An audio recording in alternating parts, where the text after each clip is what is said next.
Yeah, Brian Crawford, president of Mission Mississippi, here in Picayune, Mississippi, for our One Community conversations around race, reconciliation, and flourishing.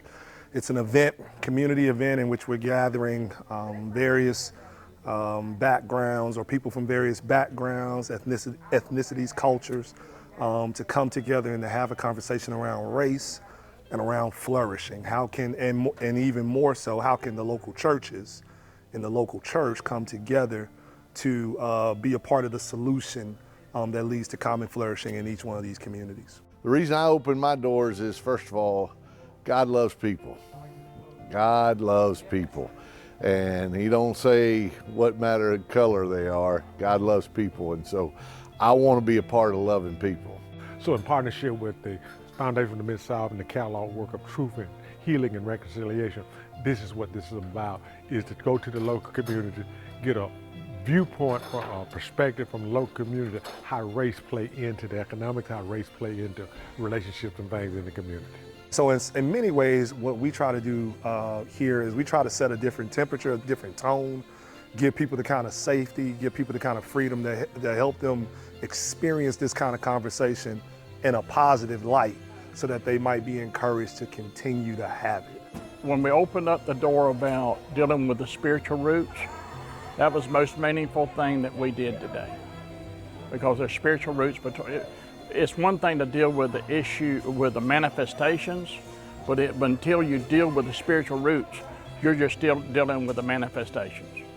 And so I thought we were successful in that sense, with a lot of people having really honest and really deep dialogue, but in a way that still felt safe for them, and in a way that just allowed them to continue to open up more and more as the night went on.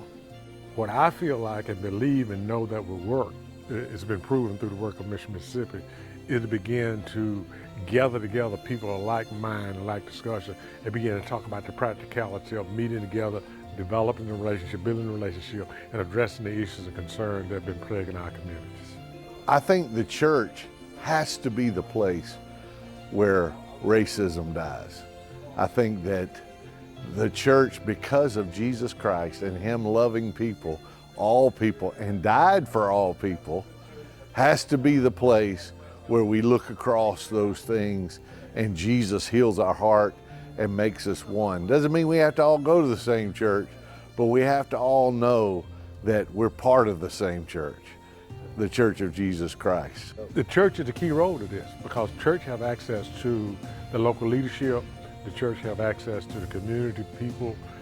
They see on a first-hand basis of people coming and going, and a lot of the symptoms of not being healed or trying to live through this has not been dealt with in the proper way. The church is the proper place to deal with that in terms of healing the racial divide. Get over yourself and become the people of God that God's called us to be, with a destiny to fulfill. Like America, we each have a destiny to fulfill, and America has a destiny to fulfill.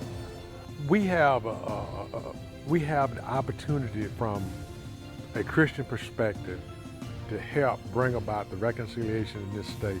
You know, the majority of the population of the state of Mississippi claim to be Christians or otherwise member of a Catholic or Protestant church. So therefore, that is the greatest order that had the greatest opportunity to bring about healing and reconciliation in Mississippi. We have to follow the script, we have to follow the instruction, and we have to follow the example. And so, you know, day by day, again, step by step, one relationship at a time, we have to follow in the footsteps of Jesus by being a people of love, a people of forgiveness, a people of justice, a people of patience and kindness, all the things that are necessary in order to see true racial healing.